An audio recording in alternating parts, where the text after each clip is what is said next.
Hello et bienvenue dans une nouvelle vidéo. Aujourd'hui, on va se refaire une partie de deviner la palette de fard à paupières. Alors, ça fait un petit moment qu'on n'a pas joué, j'espère que je me rappelle des règles, les voici. Alors, j'ai utilisé une palette en particulier aujourd'hui sur mes paupières. Je vais dans un premier temps vous montrer les fards que j'ai utilisés. Je vais vous expliquer comment je les ai utilisés, où je les ai placés sur mes yeux. Par la suite, je vais vous montrer le reste des fards à paupières qui sont présents dans cette palette que je n'ai pas utilisée aujourd'hui. Le but étant pour vous de deviner simplement de quelle palette il s'agit. C'est parti! Alors, voici les 5 couleurs que j'ai utilisées aujourd'hui. Alors, j'ai d'abord utilisé ce fard comme un fard de transition en fait. Donc, je l'ai mis dans mon creux de paupière. Ensuite, je l'ai estompé en l'étirant un petit peu vers le dessus pour pas que la ligne soit trop définie et trop nette. J'ai ensuite utilisé ce bleu électrique. Alors là, j'ai commencé par mon coin externe, par vraiment empaqueter la matière ici, que j'ai ensuite étiré vers l'extérieur de mon œil en un V. Je l'ai aussi mélangé un petit peu avec la teinte de transition, évidemment, ici dans le creux de paupière. Et je l'ai étiré une fois que le principal du fard était parti de mon pinceau. J'ai étiré la couleur et je me suis arrêtée, je dirais, aux 3/4 de mon œil.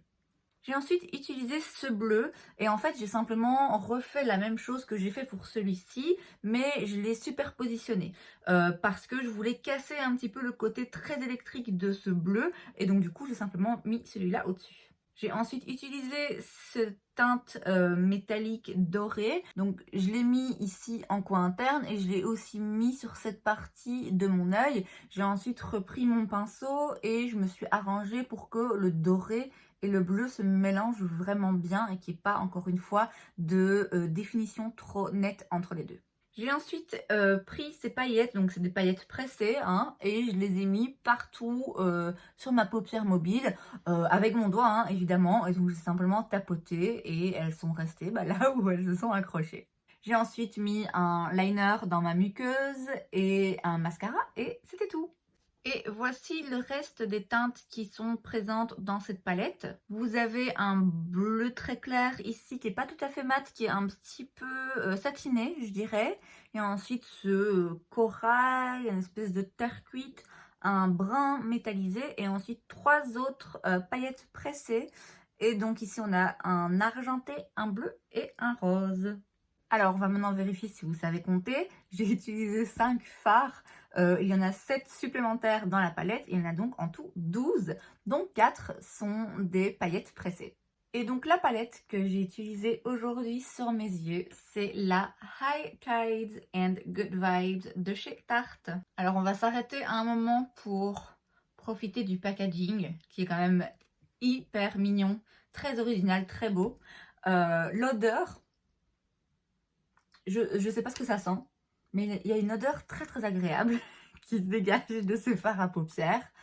Alors, en termes d'harmonie de couleurs, bon, je dois bien avouer que c'est pas forcément ce que j'aime puisque les bleus prennent un tiers de la palette et vous savez que les bleus d'habitude c'est pas trop ce que je préfère. Une autre devinette, qu'est-ce qui m'a plu dans cette palette? Évidemment, les paillettes. En termes de formulation des fards, je les aime pas.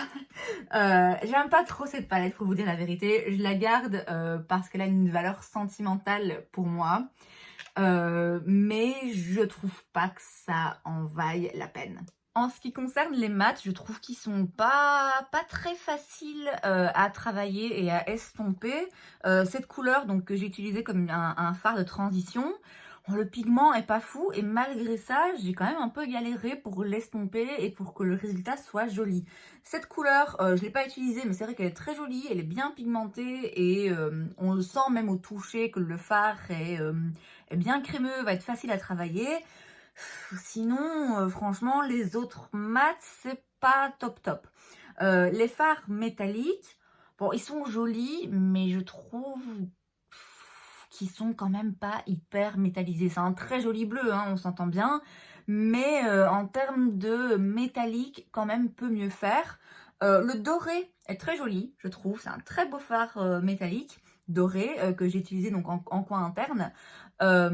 Mais bon, c'est jamais qu'un fard sur la palette, quoi. Donc, est-ce que ça vaut le coup? D'après moi, non. Alors, les paillettes pressées, alors elles sont très jolies. Bon, c'est des paillettes, hein, moi, il m'en faut pas plus pour me convaincre. Alors, les paillettes pressées, c'est pas forcément la façon la plus adéquate d'utiliser des paillettes. Bon, c'est pratique parce que du coup, elles peuvent se retrouver dans une palette de fard à paupières comme un autre fard classique pressé. Mais c'est vrai que ça vous permet pas d'être aussi précis qu'avec des paillettes libres. L'avantage, c'est qu'a priori, il y a moins de risque de chute. Et encore que, je vous avoue que les paillettes, c'est un peu toujours le même combat, hein. Les paillettes, à partir du moment où vous les utilisez une fois, vous en retrouvez partout pendant encore des semaines. Voilà, c'est des paillettes pressées. Est-ce qu'elles sont plus faciles à utiliser que d'autres paillettes pressées? Non, ça change rien. Elles sont jolies. Mais franchement, encore une fois, je trouve que ça ne vaut pas le coup. Alors cette palette, c'était une édition limitée et je pense que ça a beaucoup contribué à ma décision de l'acheter. C'est clairement un achat impulsif. Je le regrette pas parce que voilà, je vais pas avoir de regrets par rapport à ça. Mais c'est vrai que si je voyais cette palette aujourd'hui en magasin, je ne l'achèterais pas. D'une part parce que je pense que j'ai une meilleure connaissance de mes goûts et de ce qui vaut ou pas le coup. Et comme je l'ai dit, les bleus prennent un quart de la palette. Le reste...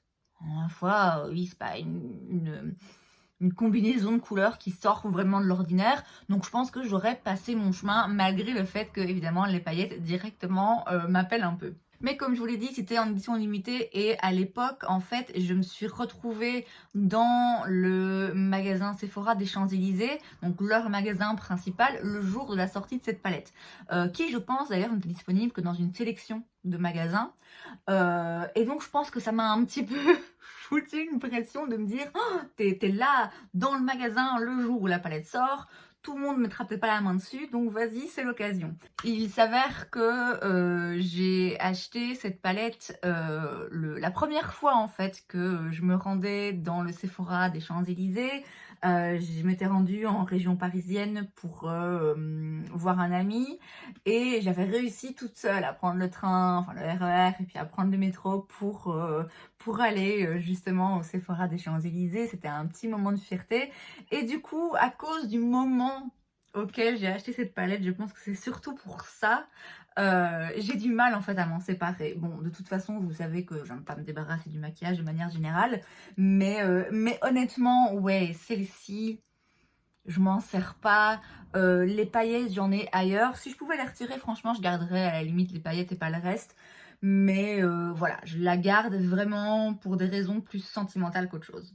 Si vous voyez cette palette et que l'harmonie de couleurs vous plaît vraiment, je pense que même dans ce cas-là, honnêtement, ça vaut pas le coup. J'ai d'autres petites, je crois que j'ai une ou deux autres petites palettes de chez Tarte. Vous savez, les toutes petites tartelettes de voyage. Ça fait un moment que j'ai pas utilisé, donc je pourrais pas me prononcer. J'ai pas d'autres grandes palettes traditionnelles de chez Tarte, donc je sais pas ce que la qualité vaut. J'en ai entendu beaucoup de bien. Je sais pas si du coup c'est juste une formulation différente ici dans cette palette en édition limitée, mais pour moi, franchement, vraiment, vraiment pas top niveau qualité. Et c'est donc tout pour cette vidéo, j'espère que vous l'avez appréciée. Si c'est le cas, n'hésitez pas à laisser un like. Vous pouvez aussi vous abonner à ma chaîne parce que c'est gratuit, donc pourquoi pas. Et moi, je vous vois la prochaine fois. Bye.